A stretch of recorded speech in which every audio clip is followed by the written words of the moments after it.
Hey everybody, what's up? Sir Venom IK coming to you right now for the Tier 6 Heavy Cruiser London review. Coming up right now.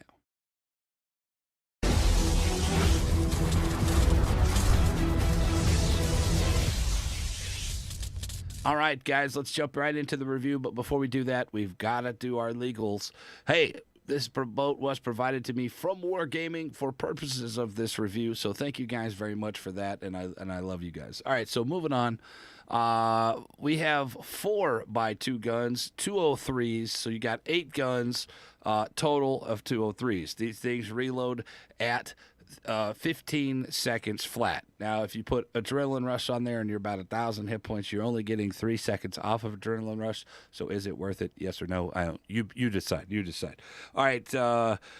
You have 13.4 kilometer range. This is probably one of the shorter ranges that I've seen on these boats, and the whole class is characterized by this really short ranges, very long reloads, which I don't know. Is the damage, is the fire chance, is the AP damage good enough for a 15-second reload? I don't think so. I was shooting.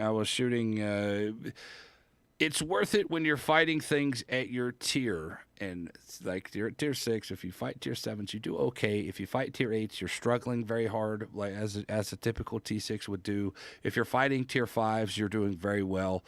You can do a lot of damage on that. So you can definitely see the progression here from tier to tier. You do very well against tier 5s. You do okay against tier 6s and tier 7s, and then you struggle against tier 8s, as it should be, as you're a tier 6.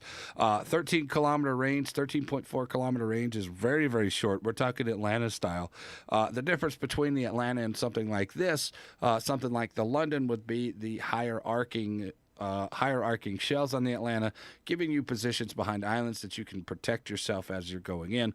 Plus, you got 5-second reloads.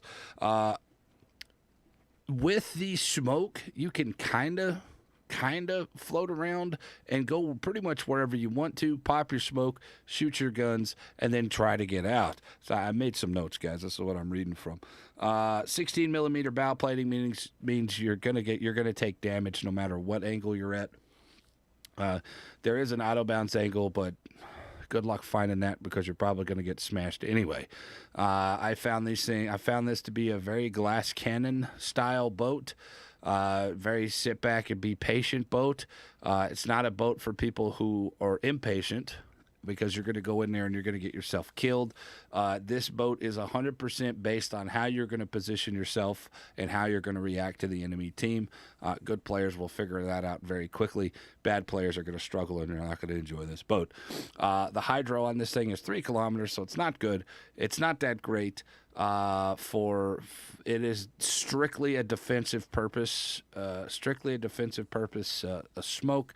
It is not an attacking smoke until probably the end of the game. If there's only a destroyer left, then fine, go ahead. It does have a very long hydro, so that's okay. That's okay if you're sitting in smoke for any length of time. Also, it has torpedoes on it, so you have a little bit more defensive capabilities. You can defend yourself as people are coming in a little bit further. 7-kilometer torpedoes on that, so that does okay, and they hit all right. But anyway, overall, is this boat worth it?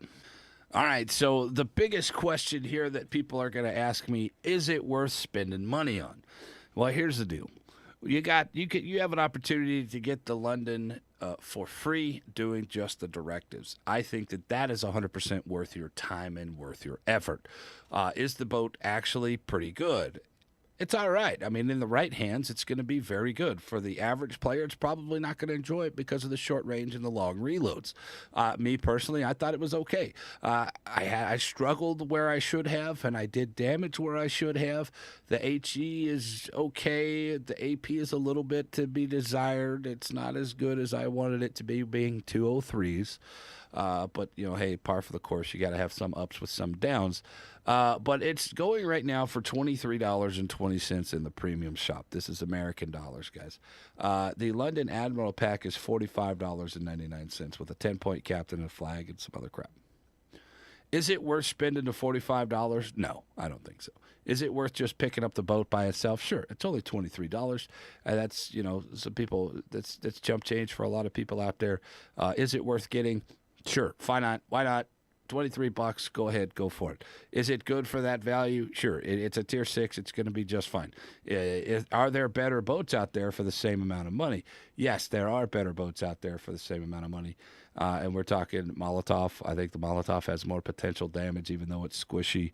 What else is out there? The Degrassi at tier 6 is also a phenomenal boat. I think that's probably the best cruiser at tier 6 on the premium side. So there's a lot of things for people to think about, but who am I to tell you how to spend your money? That's just my opinion. Do what you want to. Do what you want to with it. And the Degrassi is also $23, by the way. So that's a good boat for a new beginner as well.